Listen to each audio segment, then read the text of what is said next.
Hello दर्शकों, कैसे हो? अब मैं लाइव आ चुका हूँ। कुशल मंगल खुश रहो सभी, मैं यही भावना करता हूँ।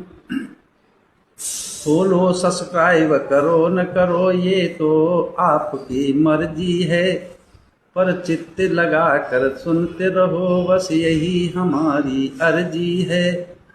तुम ध्यान लगा कर सुनते रहो बस यही हमारी अर्जी है। जैसा कि आप सभी जानते हो, ब्रह्म पद का पाठ चल रहा है।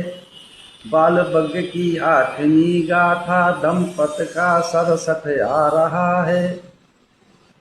क्या कहती 7वीं गाथा, आओ इसका सार समझें। जिस कार्य को करके पछताना पड़े, ऐसा कार्य कभी न करें। जिस काम को करके पछताना पड़े, ऐसा कार्य कभी न करें। तो चलिए दर्शकों, जैसा कि हम लोगों दंपति का पाठ चल रहा है, तो आज दंपति की 67 गाथा है और बाल बग्ग की 8वीं। इसका साथ तो हमने ये पद में थोड़ा समझा दिया है, लेकिन चलते हैं ये किस समय की घटना है और कैसे कब कहाँ पर तथागत समय शब्द ने इस गाथा को कहा है। एवं मे सुतं एकं समयं भगवा सावत्यं विहरति जेतवने अनाथ पिंडिकस्य आराम। ऐसा मैंने सुना, एक समय तथागत समय संबुद्ध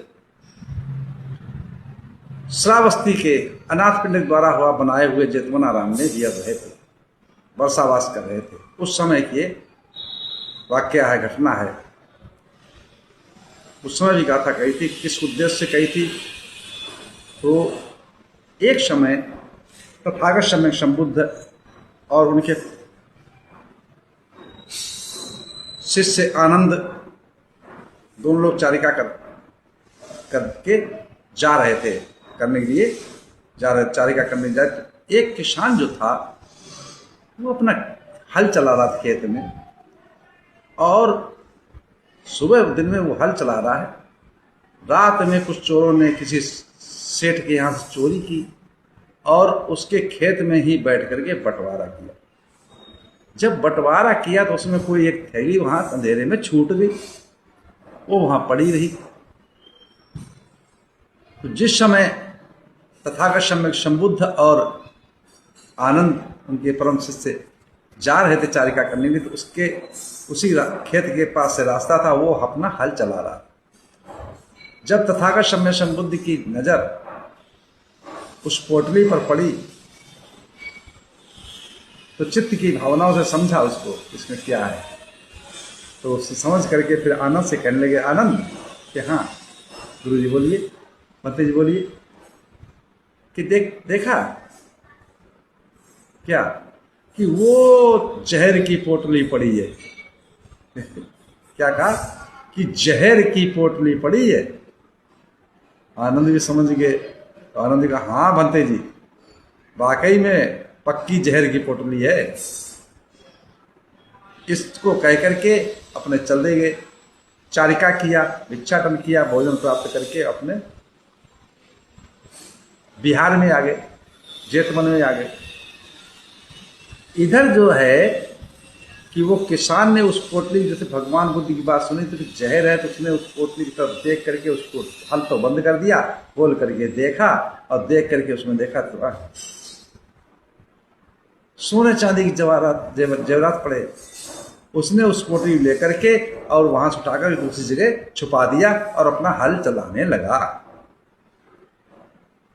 इतने, और इधर क्या हुआ कि जिसके यहाँ चोरी हुई थी, तो वो जो चोरों के पद चिन्ह थे, पैरों के निशान थे, उनको देखते देखते देखते उस खेत तक पहुंच गया। और अब जब उसने कहा इस खेत में है तो इसके मतलब ये हल चला रहा, किसी ने चोरी की। जाकर के राजा कृष्णजीत से शिकायत की।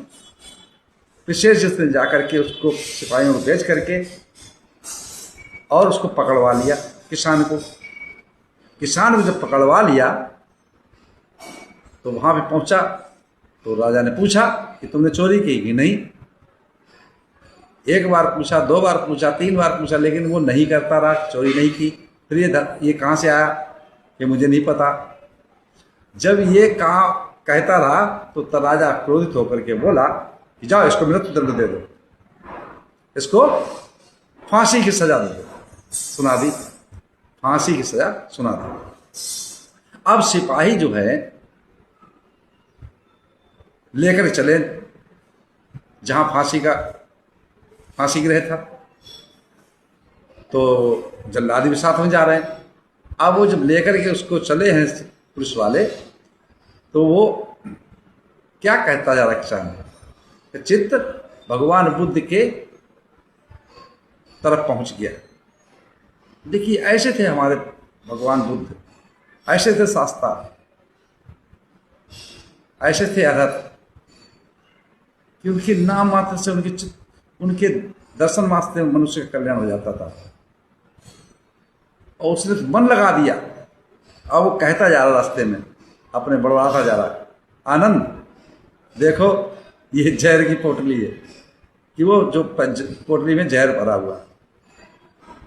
हाँ आनंद भरा हुआ है। ऐसे ही कहता जा रहा है, आनंद देखो वो जहर की पोटली है। हाँ गुरुजी जहर की पोटली है। आनंद देखो वो जहर की पोटली। हाँ अंते जी वो जहर की पोटली। ऐसे कहते जा रहा। तो इस बात को जब सुन करके सिपाहियों ने वापस लेकर के पहुंच के राजा के पास, ये ऐसे बढ़वाता जा रहा। जिस समय ये ऐसे बढ़वाता हुआ सुना, तो राजा प्रसेनजित ने सुना इसके अंदर बुद्धि की तरफ आस्था है, और ये बुद्ध को साक्षी मानना बता रहा है, बताना चाह रहा है, बनाना चाह रहा है।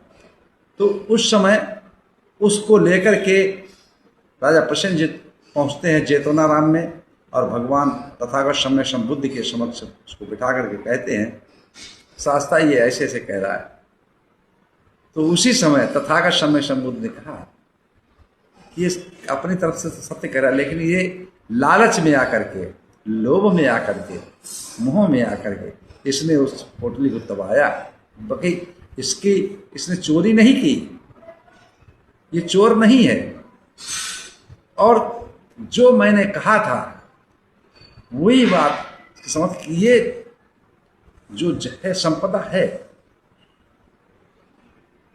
जो पैसा है, धन है, ये वाकई में लालच लोभ पैदा करता है, मुंह पैदा करता है, और इससे निकल पड़ा ये जहर की पोटली। इसी में आदमी जहर पीते पीते मर जाए, ये जहर है। लालच में चोरी करता है,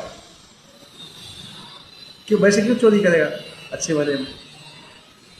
मोह होगा कि हमारा बच्चा दुखी है इसलिए चोरी करेगा, हमारे पास पैसे नहीं। लालच होगा वो चीज़ हमें नहीं मिल पा रही, हमारे पास नहीं है, हमारे पास पैसे होते तो हम ले लेते, उस लालच में चोरी करेगा। तो इस कृत्य को नहीं करना चाहिए, ऐसे कामों को नहीं करना चाहिए। उसी समय में तथागत सम्यक संबुद्ध धर्मोपदेश दिया है, और इस गाथा को कहा है, कौन सी गाथा, कि ऐसे कृत्यों को कभी नहीं करना चाहिए जिस कृत्य को करके, जिस काम को करके, जिस कार्य को करके मनुष्य को पछताना पड़े।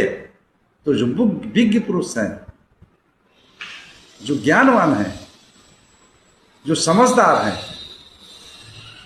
वो ऐसे कार्य को कभी नहीं करते हैं जिस कार्य को करके पछताना पड़े। इसने देखो किया, अब ये पछता रहा है, लेकिन इसने आस्था बुद्धि की तरफ लगा ली। तो उनकी धर्म, भगवान बुद्ध की धर्म दर्शन सुनते सुनते ही वो किसान श्रोतापन्न हो गया। ऐसे थे शास्त्रा, ऐसे थे अधर, ऐसे थे शाक्य मुनि, ऐसे थे तथागत, ऐसे थे भगवान बुद्ध। तो उसी समय पे ये गाथा कही है। कौन सी गाथा है सुनिएगा जरा। नतं कम्मं कतं साधु, नतं कम्मं कतं साधु, यं कत्वा अनुतपति, यस अश्रु मुखो रोदं विपाकं पटि सेवति। नतं कम्मं कतं साधु, यं कत्वा अनुतपति, यस अश्रु मुखो रोदं विपाकं पटि सेवति। वह काम करना ठीक नहीं है जिसे करके पीछे पछताना पड़े और जिसके फल को आंसुओं से रोते हुए भोगना पड़े। तो उसी समय पे ये गाथा कही है तथा सम्यक सूद ने, जैसे कि मैं कह भी चुका हूँ कि कहती है 67वीं गाथा आओ इसका सार समझे। कहती है 67वीं गाथा आओ इसका सार समझे। जिस कार्य को करके पछता न पड़े ऐसा कार्य कभी न करे। जिस काम को करके पछता न पड़े ऐसा काम कभी न करें भाई, ऐसा काम कभी न करें। कुशल मंगल खुश रहो सभी, मैं यही ब्रह्म पर जाता हूँ।